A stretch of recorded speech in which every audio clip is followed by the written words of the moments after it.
Hey everyone, it's Matt Mrozik, aka MVM3897, with another video. I think it's like the fourth or fifth video I've posted in the past day. I uploaded obviously my GNX, which I finished quite a while ago, and then I uploaded the Death Scythe and the Shenlong. And you may have noticed I uploaded a video of a Xeku mine layer, and I actually built that kit before my Red Sinanju, but I don't consider that my first kit because I never finished it. So it's in my cabinet, but I think we put that in a diorama because it's all beat up and weathered. So anyway, this is really a video update on the Xeku-Zwei. And before I get into that, I wanted to give a shout out and a thank you to Too Old for Toys for mentioning me on his channel and putting a link to my YouTube channel on his channel page. So thanks for that. You have a huge following, so hopefully I'll get some more subscribers. So thank you. And then back to the Xeku. So I started priming this weekend. After finishing up the Shenlong and the Death Scythe, I tore it down. I put in some purple power on, I don't know, Saturday night or Friday night, and it sat there through Sunday afternoon. So 2 days in the purple power, and it doesn't hurt it. You can leave in there as long as you want. I've left resin and plastic or purple power for several weeks, and it won't hurt it. So don't worry about hurting the plastic or the resin by letting it soak.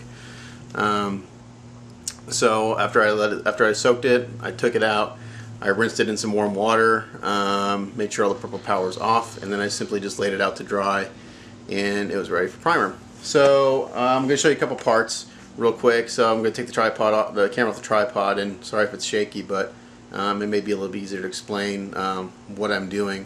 Because actually I typically use Krylon primer right out of the can, this stuff right here, for my initial primer, and I really like this. And I mentioned it before because it's cheap. You get a lot of it. It does a really good job of filling any imperfections, and I like the fan tip. It sprays really nice and evenly.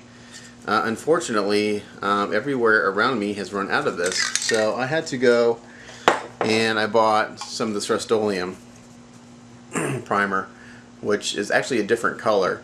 And it sprays pretty good, not quite as good as the Krylon, but it's working. And for the initial coat, I'm not too worried about a real smooth finish because it's all going to get sanded anyway. But I bought a case of this, 6 cans, and I will probably use all 6 cans of this on the Xeku-Zwei for the first initial primer round. So let me show you a couple parts real quick. For the Krylon, you'll notice that it's kind of dark.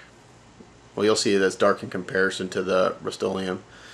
So, but you will see that for the most part everything looks pretty good. So there's that guy. So right now I've got most of the parts for the torso and the legs primed because I'm going to do this in sections, kind of like I did my Kshatriya.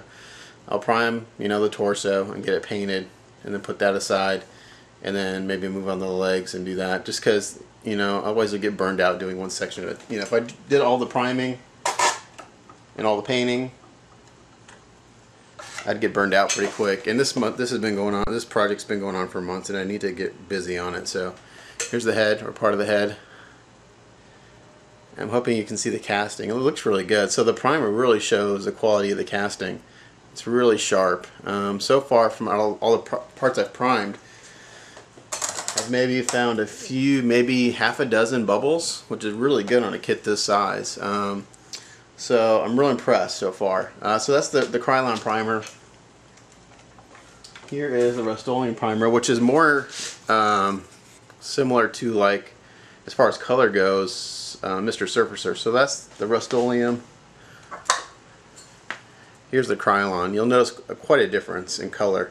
And again, I'm not worried about the color right now because the majority of this will get sanded off. And actually, I just a second ago I sanded a piece to kind of show you what it'll look like after the initial sanding.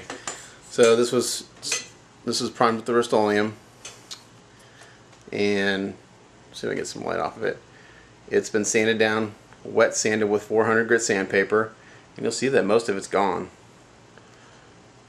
And so this piece right here is ready for let me back up a little bit. So after I wet sand this with 400 grit sandpaper, and I'm happy with it, if there aren't any imperfections or any putty work, then it's ready for the final coat of primer.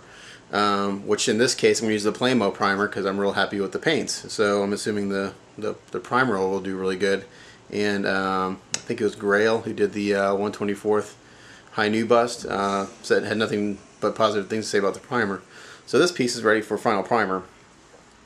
Now when I wet sand, I typically just get a bowl or a bucket and I put just water in it, obviously, but I put a couple of drops of liquid soap like Dawn or dishwashing detergent, not dishwashing detergent, but like dish soap like Dawn or something like that, for two reasons. First of all, it's got a degreasing agent which will help just keep the parts clean from your fingerprints and anything and any of the any other dirt that maybe have gotten the parts, and also it cleans your sandpaper, so your sandpaper will last a lot longer. Your scratches won't be nearly as deep as if you just did it with dry sandpaper, and it'll sand smoother.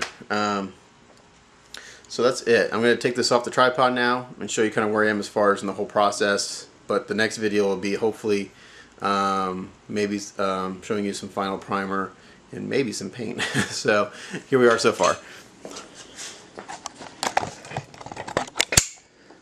So here we go. Here's all the parts right here laid out that I haven't primed, and there are a lot left. You can see. And I still have to do some straightening in resin, so I haven't shown you guys that, but these pieces need some straightening. These still need to be straightened, and these guys need to be straightened. Not a whole lot, but I'm going to show you that, guys. And then here over here are all the parts that I have primed so far. You can see. So parts of the torso. I just changed my camera setting so it got a little probably closer to the correct exposure. The feet parts. Maybe I can pull some of these off so you can see some of the casting again. This is like the leg internal.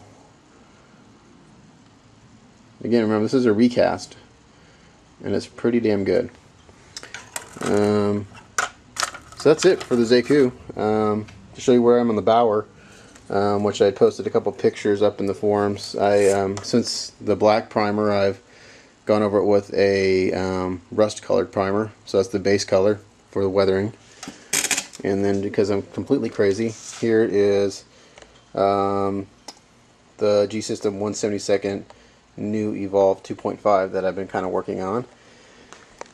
And I also actually have, which I'll do another video for in a little bit, not tonight because I'm tired, but I actually have another commission that just came in for an anime series called Fooly Cooly. Don't know if you guys ever heard of that, but it's kind of weird. Check it out. He sent me the DVDs. I think it's only 4 episodes, so it's pretty short, but it's kind of a really odd anime. You know, those Japanese are kind of crazy, so check it out. Thanks for looking again. As always, thanks for checking out my channel. Thanks for subscribing. Thanks for commenting. We'll catch you guys next time. Thanks.